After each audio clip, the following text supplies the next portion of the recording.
Hi, Dr. Dreisinger. My name's Jake. I'm a proud Aboriginal man from a small town in New South Wales, at the top of New South Wales called Moree.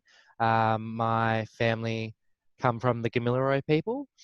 So it's an honour for me to sit here and have a chat to you today about some various issues that are happening over the world. Can you tell us a little bit more about yourself and the work that you're currently doing? So I am a professor at John Jay College of Criminal Justice here in New York City, where I'm from.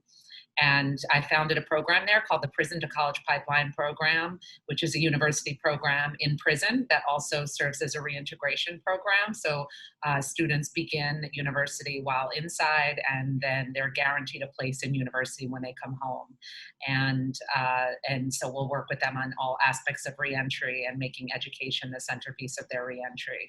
And then I've written a couple of books, the most recent of which is Incarceration Nations, A Journey to Justice in Prisons Around the World. So I spent a couple of years traveling to 9 countries' prison systems in order to write the book and rethink incarceration in a global context and sort of from a philosophical standpoint. One of the chapters actually is about Australia. I'd spent a couple months in Perth thinking about prison privatization in the context of the prisons in Perth and in Australia more generally. And that has led to the birth of the Incarceration Nations Network, which is a global coalition of justice reimaginers. We have partners, more than 100 partners all over the world who do a whole host of different things when it comes to prison reform and justice reimagining. And we work to elevate and support and amplify their efforts globally through a whole host of different means, and also kind of shift the narrative in a global sense around mass incarceration and around justice. Are you able to explain a little bit your thought process on the disparity that we're seeing here in Australia, being that, Indigenous Australians are comprising 25% or higher of the prison population, but only make up 2.5% of the general population? We can't understand incarceration, mass incarceration, without first and foremost talking about race, and so and also first and foremost talking about slavery. And we know that in the U.S. there is that mass incarceration is a direct descendant of slavery from not very long ago. So you had enslaved populations, and in the moment of emancipation and the white panic around the lack of ability to racially and socially control this group, B, lack of a labor force, there was a strategy devised really on how to keep these two things going without slavery. And so that became incarceration. So the same way that here in the US, we had African Americans who were legally criminalized for just existing. You have Aboriginal peoples in Australia, also in Canada, other parts of the world, South America as well, New Zealand, etc., criminalized via the Aboriginal Acts and mass incarcerated. So you're creating this direct lineage that goes from oppression of a certain people to incarceration, whereby incarceration becomes the tool to maintain this oppression. And also, as was the case in Australia, thinking about the mining industry, to maintain a labor force. And whether, there are other groups of other peoples, and the process doesn't necessarily work identically around the world. There are lots of nuances to how that happened, also depending on whether slavery existed on a particular country's shores or not. But ultimately, the process and the end result is the same, which is these other populations whom society is anxious to keep under social control and utilize as a tool for capitalist ends become the bulk of the prison population.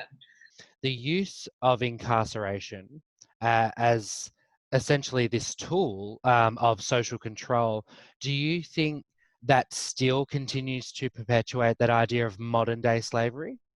Absolutely. I mean, We know slavery is not illegal in the U.S. It's illegal except in punishment for a crime, right? That was the famous loophole of the 13th Amendment. Slavery was about a labor force, but it was also about oppression. And it was also, again, about this white anxiety and white need to exert control. So we see the same exact thing happening both in the context of legal slavery during incarceration and labor forces that are produced during incarceration while people are incarcerated. This marriage of capitalism and justice out in all kinds of ways so that people are making money, whether it's private prisons or even more so now, electronic monitoring devices, fines and fees associated with the court system. And then you have a further kind of enslavement or disenfranchisement, second-class citizenship that happens when a person comes home from prison and is discriminated against, legally discriminated against, in all kinds of ways, whether it's housing, whether it's hiring practices, whether it's just people, people in the community. And, this idea of racial capitalism is that very reality that it's not there. It's a chicken and egg. It's not a chicken and egg conundrum, right? We need capitalism depends on race depends on capitalism, and it's all about the commodification of human life.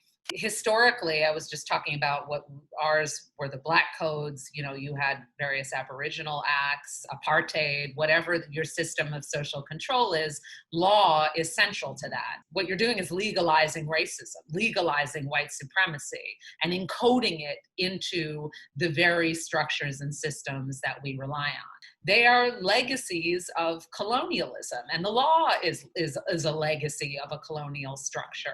And it is designed to get certain peoples caught in the web and the crosshairs of the system where they will never be able to get out again. In terms of prisons and the growing population within our prisons, would you call for a decarceration, or I guess keep the prison system, or this model of what we understand as the prison system, and change it up a bit, or the education services, things like corrective, I suppose, but Yeah. So I am an abolitionist, and that means that everything I do is guided by working toward a world with no prisons and working toward a society, a truly equitable, just society where there is no need for prisons because we have reduced crime and increased safety and invested in communities to the point where prisons are no longer necessary. I do at the same time recognize the reality of the here and now, which is that people are suffering in the here and now. There is a system and structure in place that I want to see dismantled entirely. But in the meantime, there is a lot we need to do in the here and now. So I think, and actually, Incarceration Nations Network, we've just launched a Defund the Prisons campaign, and of course, inspired by Defund the Police. And Defund the Prisons means defund the prisons and invest the money in communities. And we actually outline, and we're very clear that there are immediate steps to be taken, and we call them 13. We've identified 13 immediate actions around things like parole reform, parole board reform, bail, radical ending pretrial detention, and releasing a 30% of the prison population right now, which could be done, very safely, as studies have shown, changing the requirements for being a corrections officer. And all of those are in many respects, kind of Band-Aid solutions, but they're vital in the here and now. But we also outlined 6 more abolitionist and systemic changes that we'd like to see, including the radical support of restorative justice programs and peacemaking and violence interruption programs, community justice, really what investing in communities looks like. How do you see education as being an important tool, potentially as, for someone who has entered the criminal justice stream and they want to remove themselves from it, or even as a way to preempt going into that system? Mm-hmm. It's both of those things. When you offer access to education, and particularly higher education, which is grounded in, the intensity of critical thinking and self-examination as part of the learning process, then you are giving someone an opportunity to radically change who they are and how they approach the world, and also how they think of themselves in relationship to the world. Because in fact, I often say that when it comes to things like corrections or rehabilitation, it's actually the society that needs more correcting than the people it incarcerates, right? And we need to fix the things that caused so many people to be funneled into that system, all of the inequities and the racisms and so on. But there is something about education that changes someone's idea of who they are in the world, what they're capable of, how they communicate with themselves and with others. And it's a kind of process of writing your own narrative and rewriting your own narrative. And I've seen again and again people just become altogether different people to their families, to their peers. Everything about the way they carry themselves and exist in the world is shifted by way of education. I guess looking more broadly at this idea of decarceration and moving away from that, what benefits do you see as what benefits do you see for society in terms of, if we were to be in a fortunate position whereby one day all the world leaders said, all right, today we're shutting down all prisons and from this day forward we won't have any more. What benefits would that pose to all of us? The benefit of a just world, of living in a just and equitable world. And I would also assume that if a government did that, it would mean you can't just, decarcerate and throw your hands up. It would mean that it would mean that governments were truly taking ownership over communities, in the sense of, we are going to provide social services. We are going to live in a just and equitable world where there is access to opportunities for all, and where crime won't really exist. So that foundation would be the great benefit to all. Also, it would move us towards racial equity and some movement towards reparations for the incredible harm that has been heaped upon, whether it's Indigenous communities, Black and Brown communities in the US, right? Othered communities all over, where there needs to be a system of reparations. And certainly decarceration is part of that system of reparations. When I think about prison populations, I think about some of the most brilliant, thoughtful, resourceful scholarly human beings I've ever encountered anywhere in the world. So when we warehouse them away, it's not about, oh, those poor people over there. It's about poor us. We lose that genius. We lose that talent. We lose that commitment to make change. I have one particular student incarcerated in New York right now on his 28th year of incarceration. And I swear that every year that they hold him back, they are holding us back. Centuries of progress. In your experience, what have you seen as being some career options for people if people have an interest in working in the prison system, or the working towards decarceration? What do you see as different career options for that? For those bold enough to try to infiltrate the system and actually take on a career in corrections, potentially, or in some capacity working for departments of corrections. There is a program actually in the UK called Unlocked Graduates that's about recruiting students from top universities to be corrections officers for a few years, and supporting them, and in order to change the culture. There's value in considering that as an option, working directly in the system or within the system as an educator, and other kinds of counselor and so on.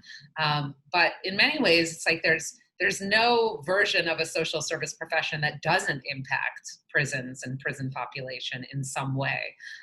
There's a huge need for work in the reentry field, and people thinking innovatively around how to reintegrate those coming home from prison, thinking about building housing, thinking about building sustainable businesses. I mean, I just came back yesterday. I was in Delaware at an urban farm that is entirely staffed by formerly incarcerated young entrepreneurs. Amazing business model that's really creative and thinking about food scarcity and justice and incarceration. And so, even if you're an entrepreneur, if you're somebody going into business who has a business mind, but, is a soul that's grounded in justice, then there's all kinds of ways to build these businesses that target particular populations and elevate particular populations. I think also certainly within the legal realm and thinking about representation and race and representation. In your context, it would be indigenous lawyers and having a presence in the system. In the US, the need for lawyers of color is tremendous. People who have, and especially for directly impacted lawyers who experience the system themselves. Well, thank you so much for allowing me to have the conversation with you. Absolutely. And these kinds of conversations hopefully move us more towards that. So thank you so much for chatting with me and for having me. Anytime at all. Thanks so much. Thanks. Bye. Stay in touch.